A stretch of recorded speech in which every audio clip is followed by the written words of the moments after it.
right, former President Donald Trump is encouraging the immediate release of the warrant the FBI used to search his home earlier this week. Note that we said encouraging. There's a formal process that has to happen before those documents are released. You know, I have questions because I think that he can release it. So we're going to ask Jeff Pegues. Yeah. He's going to be joining us because yesterday, Attorney General Merrick Garland asked the judge to release that information, saying the public deserves to know what's going on in the case. We have learned that agents were looking for documents, and the Washington Post is now reporting some of those documents were related to nuclear weapons. Chief National Affairs and Justice Correspondent Jeff Pegues has the latest. I personally approved the decision to seek a search warrant in this matter. On Thursday, Attorney General Merrick Garland announced that the Justice Department filed a motion to make public the warrant used to search the Florida residence of the former president.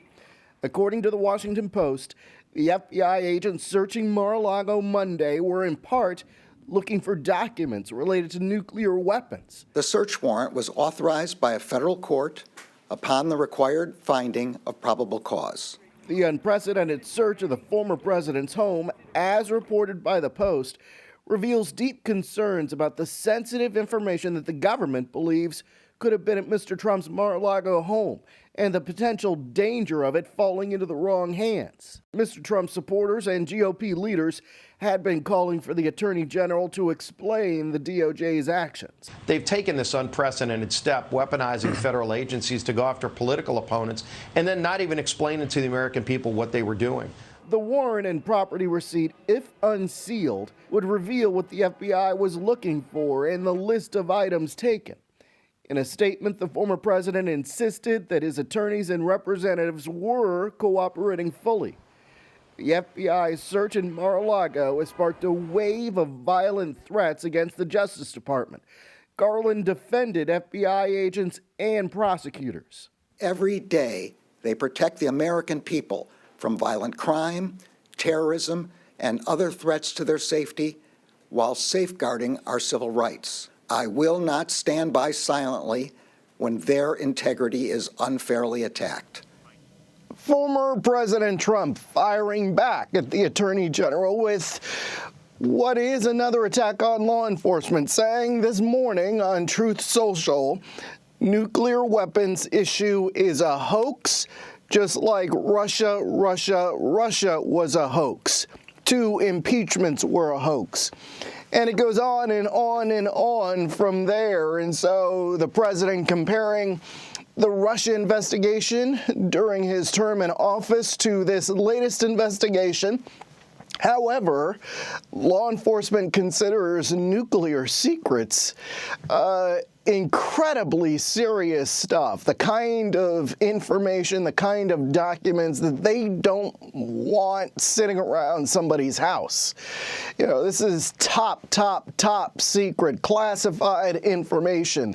These are government secrets. I don't know how many different ways I can emphasize how sensitive this information is. And so if this investigation is as the Washington Post is reporting it, this is a serious investigation, no matter what the former president says. Well, that is the point, Jeff. The president can say what he wants. In that tweet from Truth Social, he talks about nuclear weapons. No one says it's related to weapons. It doesn't matter if it is the nation's secrets, top secret information that the president was in possession of.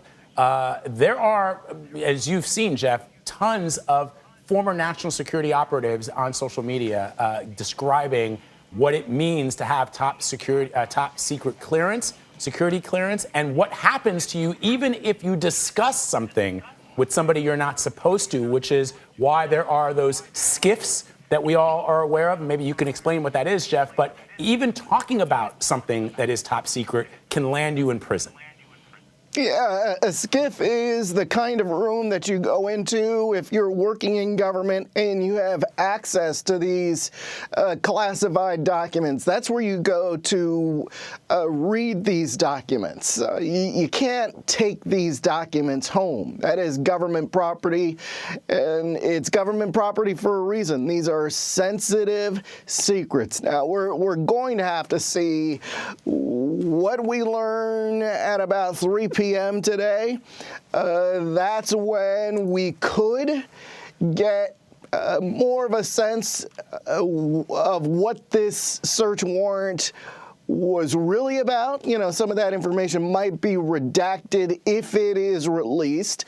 And, you know, to your point earlier, the former president could release this stuff himself. You know, if he wants everything sort of revealed, he could release this himself. Doesn't have to really wait for the court to act here, but we'll see what happens at 3 p.m. It's like a high stakes chess match. At least that's the way I see it, because you have the AG versus the former president. Who's going to blink? Who's going to make the next move? We know that former President Trump came out overnight and said, you know, I will release those documents. But he hasn't. He said that before. But he said that before about his tax returns. I'm going to release them. Then he said, my attorneys, they don't want me to release them. Right, that's what I'm saying. We were talking about that. He can release it, but he's going to say. But I think that people need to know that. When the Justice Department requests a judge to unseal this warrant, they have to go through a process. When he sort of follows up demanding that it be released, he can do it any time. He pays his lawyers. He doesn't, they have to listen to him, right? So this brings me to another question. We don't know what we're going to, if the warrant is unsealed, you know, it's likely to have limited information. You need the affidavit. Right. You need the affidavit. So what about the affidavit? Well, yeah, I mean, what we get might be limited, but I've been talking to my sources in law enforcement, and I've been told, let this process play out. And at the end of this process, you will see exactly why law enforcement was so concerned.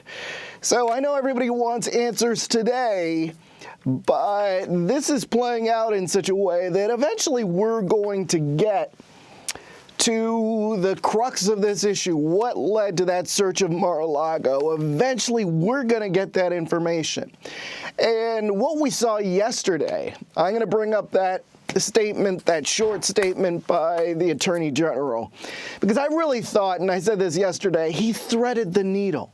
Remember, I kept telling you guys, here is an Attorney General who believes that he goes by the book. No matter what he does, he tries to take politics out of his decisions at the Department of Justice. Of course, his critics don't believe that, but that's the way he thinks. He's a former federal judge.